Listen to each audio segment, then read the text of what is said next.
Assalamualaikum warahmatullahi wabarakatuh. Kembali lagi dengan saya Rizka dari Politeknik Negeri Samarinda. Kali ini kita akan membahas tentang bab 4, yaitu hukum perbankan.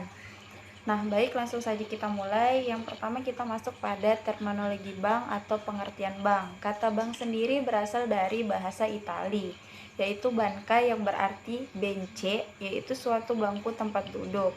Nah, pada zaman pertengahan pihak bankir Itali memberikan pinjaman-pinjaman dengan duduk di bangku-bangku di halaman pasar. Nah, dari itu bank sendiri secara sempit, bank secara luas. Bank adalah badan yang bertujuan untuk memuaskan kebutuhan-kebutuhan akan kredit, baik dengan alat pembayaran sendiri dan dengan uang yang diperolehnya dari orang lain untuk maksud itu, maupun dengan jalan mempertukarkan alat-alat pertukaran baru berupa uang giral. Selanjutnya pengertian bank menurut undang-undang. Pengertian bank diatur dalam Undang-Undang Nomor 10 Tahun 1998 tentang perbankan pasal 1 yang terdiri dari 2 ayat. Yang pertama, ayat pertama berbunyi, perbankan adalah suatu yang menyangkut tentang bank, mencakup kelembagaan, kegiatan usaha, serta cara dan proses dalam melaksanakan usahanya. Kemudian ayat 2 berbunyi, bank adalah badan usaha yang menghimpun dana dari masyarakat dalam bentuk simpanan dan menyalurkan kepada masyarakat dalam bentuk kredit atau bentuk-bentuk lainnya dalam rangka meningkatkan taraf hidup rakyat. Selanjutnya perubahan Undang-Undang Nomor 7 Tahun 1992 dengan Undang-Undang Nomor 10 Tahun 1998 berkembang cepat, kompetitif, dan berintegrasi dengan tantangan kompleks serta sistem keuangan yang lebih maju. Diperlukan penyesuaian kebijakan di bidang ekonomi termasuk perbankan. Demikian juga di era globalisasi. Oke, kita lanjut ke usaha bank umum.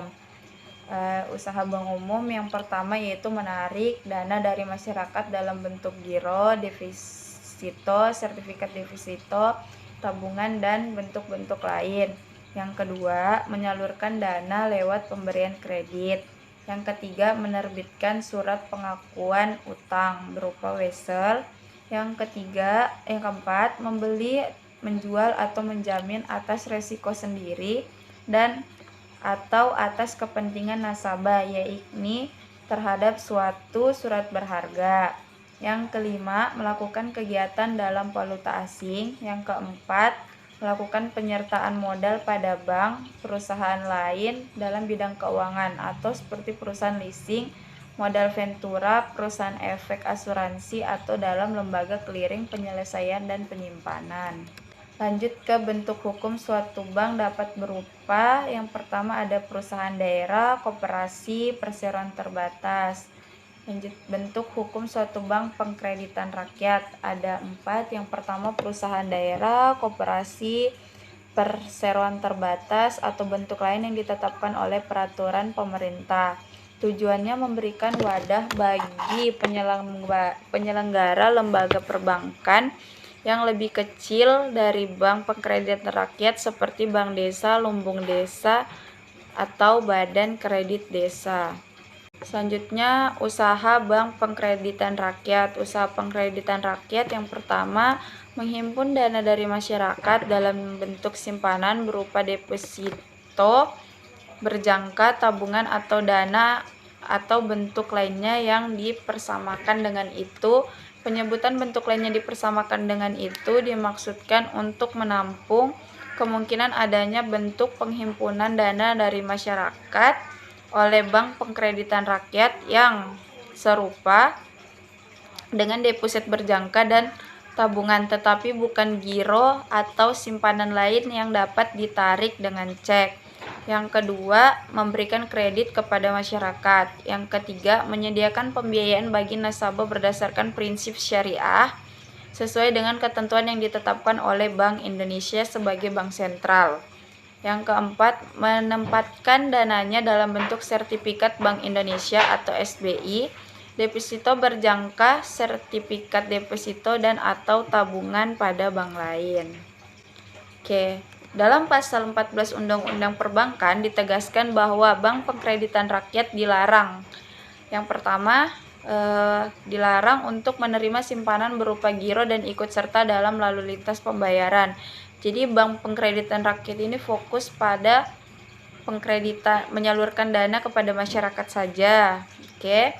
Yang kedua, melakukan kegiatan usaha dalam valuta asing. Yang ketiga, larangan yang dimaksud dalam huruf B ini tidak termasuk kegiatan tukar-menukar valuta asing atau money changer. Untuk melakukan usaha tukar-menukar valuta asing, bank pengkreditan rakyat harus memenuhi ketentuan Bank Indonesia. Yang keempat, bank pengkreditan rakyat dilarang untuk melakukan penyertaan modal.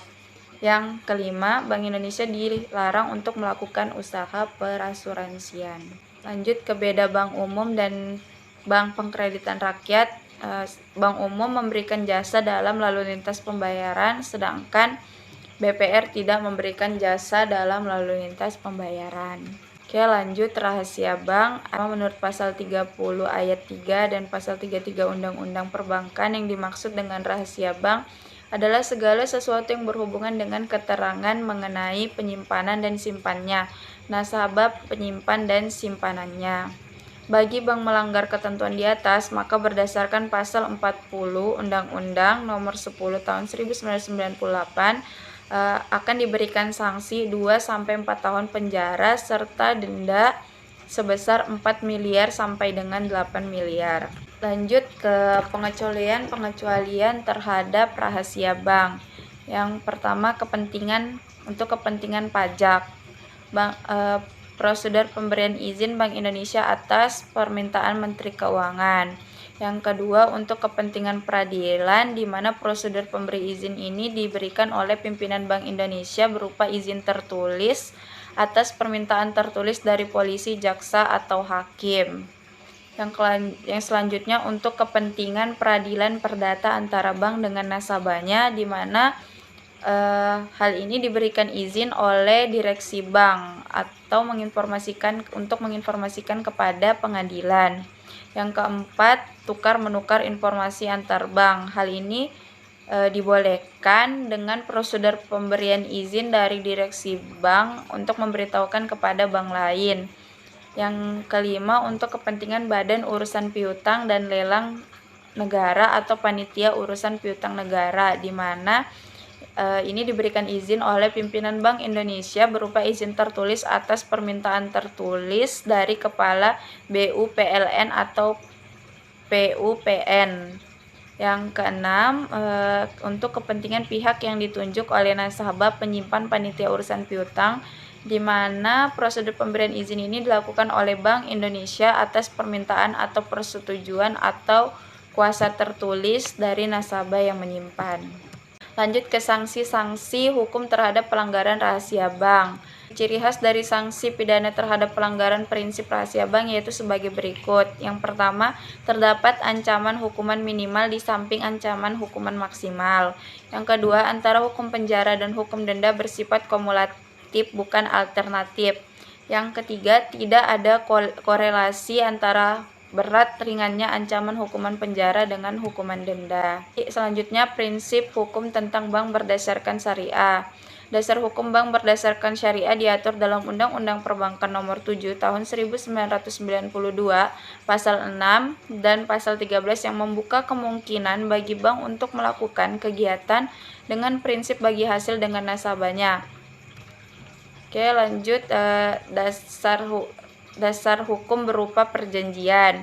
Yang ketiga, dasar hukum berupa syariat Islam dibagi menjadi 4. Yang pertama, pembiayaan yang berdasarkan prinsip bagi hasil, pembiayaan yang berdasarkan prinsip penyertaan modal atau musyarakah, prinsip jual beli barang dengan memperoleh keuntungan, mudharabah, prinsip barang modal berdasarkan prinsip sewa murni tanpa pilihan, dan yang terakhir, prinsip pemindahan kepemilikan atas barang yang disewa dari pihak bank atau pihak lain.